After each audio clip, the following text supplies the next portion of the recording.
With a technology as large and complex as Entity Framework, and given that it's a Microsoft product designed to work in a wide variety of scenarios, there are often many different ways to accomplish the same task. Querying is no exception, and there are three main ways to query data using the model, along with a few other more esoteric options that I'm not going to cover here. Which querying technique you use depends on your personal preference as well as the features you need to use to accomplish your application's requirements. All three make use of the entity data model, but each works very differently for accessing data through that model. The first technique is link to entities. This is one of several variants of language integrated queries, or LINQ, that let you write SQL-like or method-based statements against objects. The LINQ syntax is built into Visual Basic and C#, so your LINQ skills will apply to a variety of data sources, not just Entity Framework. The link to entities variant is designed for use with the entity data objects that are generated by Entity Framework based on your model. A second option is Entity SQL. This is a SQL-based querying language that's built into Entity Framework, and it was developed before Microsoft added LINQ to VB and C#. Entity SQL is based on regular SQL, but with differences so that you can query objects instead of relational database tables. It supports the inheritance and relationships within an entity data model. And then the third option is Entity Client API. Querying with this API is a lower level option that bypasses object services within Entity Framework.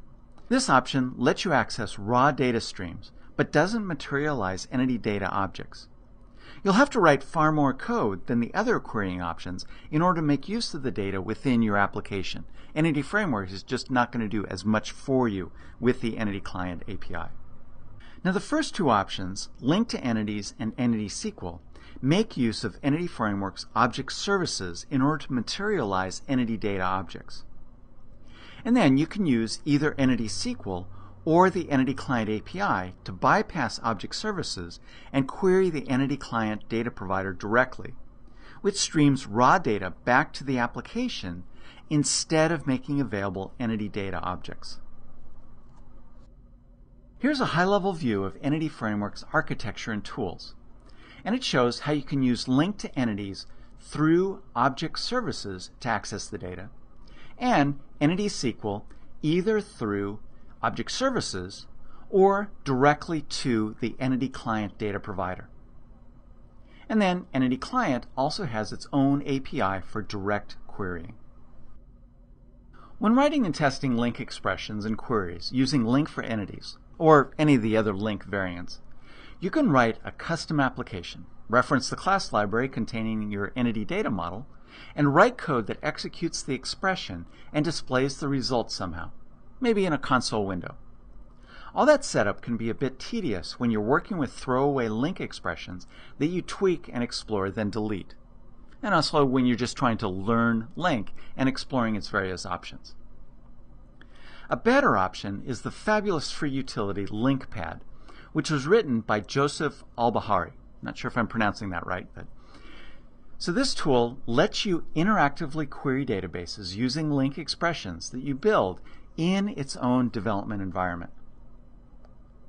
In this course, particularly when we're exploring querying Entity Framework objects, I'm going to use LINQPad to explore some of the basic features of LINQ for Entities, which is the Entity Framework querying option that you're likely to use the most.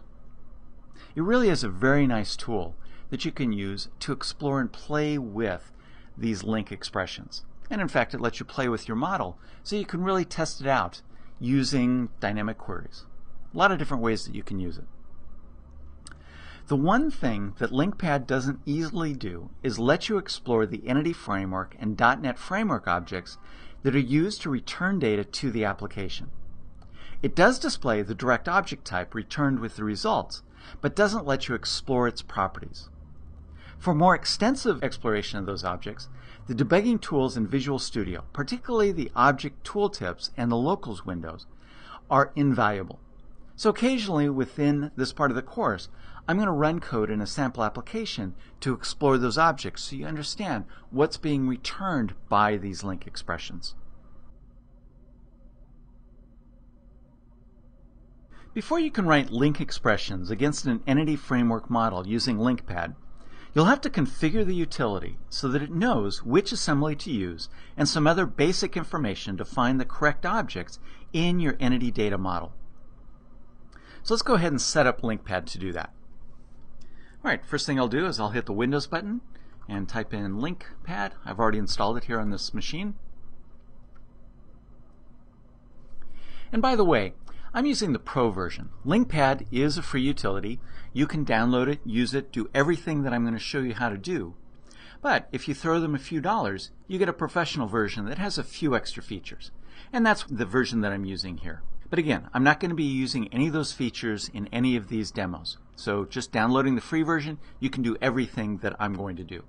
And as you can see, it's licensed to me.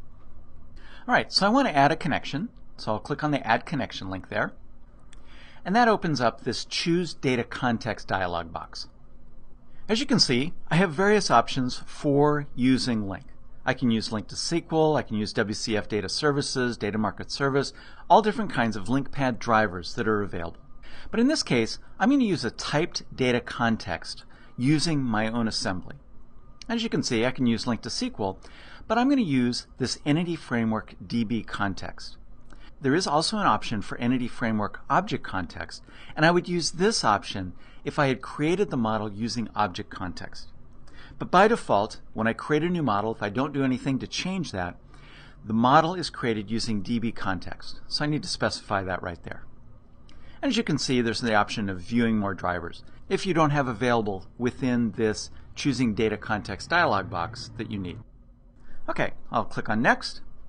And now I need to specify the path to the custom assembly.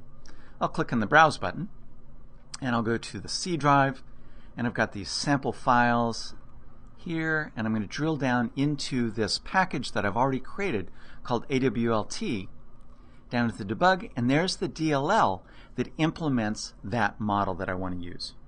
So I'll double click on that, and because it can have a number of classes within it, I need to select the custom type that I want to use. In this case, there's only one class. It's AWLT Entities, which is my context object, so that's just fine. Alright, so as you see, that now puts in the path to that assembly. It changes the name of the dialog box to Entity Framework DB Context Connection. Again, I'm using the DB Context object. And it provides the full type name of the type DB context. And that's what I selected in the previous screen. As you can see, I only have one option for how LinkPad instantiates the DB context, because of course when I run a query, it's going to need to instantiate those entity objects, in this case all based on the DB context object, in order to execute the queries using the model, because it's literally going to be using the model that I've defined within this AWLT.dll. And as you can imagine, this is using the AdventureWorks LT, and it's the 2012 version of the database. Then I also need to provide the path to the database, and this is required for the connection string. So I'm going to select Choose, and it's located within this config file. And this is just based on the app.config file within the application, and it's put in my bin directory under debug when I compile the project. And then I can optionally give that connection a name. I don't need to do that. I can specify that it's a production database, but I want to remember this connection. So this is checked by default. If I uncheck it, the next time I start LinkPad, it won't appear here. But because it's checked, every time I start LinkPad from now on, that connection is going to appear here. And you can define multiple connections. All right, I'll go ahead and execute test. It'll connect to, make sure that it can instantiate that DB context object, connect to the database and so forth. Take a few seconds, and hopefully, successful. Good. Always a good thing. Okay, so I'll click on OK, and now we have this connection that's defined within LinkPad, and it goes out, reads that AWLT entities object, and makes available here a list of all of the collections, the entity collection sets that are available within that entity data model. And this is nice because, as you'll see, I can drag and drop things to the designer surface in order to create queries. So basically what it's done is it's gone out, gotten all the metadata information from that assembly, and then it makes use of that here within LinkPad. Okay, so at this point, I'm now ready to write link expressions and queries against that model. Now, all of the queries that I'm going to be showing you are C# expressions. So I'm going to leave this language set there. But as you can see, you can also have multiple C# statements. You can execute programs, you can use Visual Basic, you can run SQL statements, and so forth.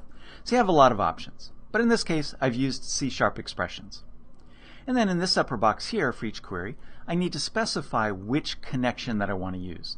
In this case, I only have a single connection defined within this instance of LinkPad. But if I had multiple connections, I could create query files and execute queries against those different connections.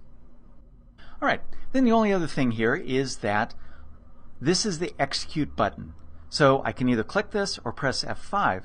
And much like Management Studio, that will execute all of the code within this query file if I have a lot of statements defined here. Or if I just select a single statement, it'll execute just that code that I have selected. All right, so let's take a look at a simple query. Just about the simplest query that you can write against the model is to use one of the entity set collections, one of these collections that are listed here under the connection. So for example, the customer's property here of this context object retrieves all customers from the database. In order to test that, I can do one of two things. I can select it, drag it over here, select it, and then click on the execute button. It'll go out, we're going to click and clank, hit the database, actually instantiate that DB context object, and then hit the database. And then as you can see, returns all of the customer records from the database.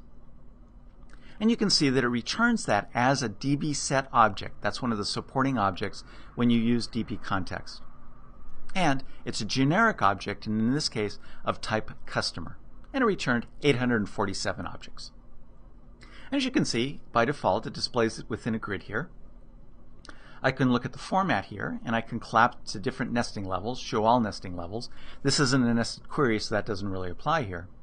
But one thing that's really nice is that I can export this. I can export to Excel, export to Excel, just plain with formatting, or export to Word, or export to HTML. By the way, had I created that object model using object context instead of DB context, then it wouldn't have returned the results as a DB set.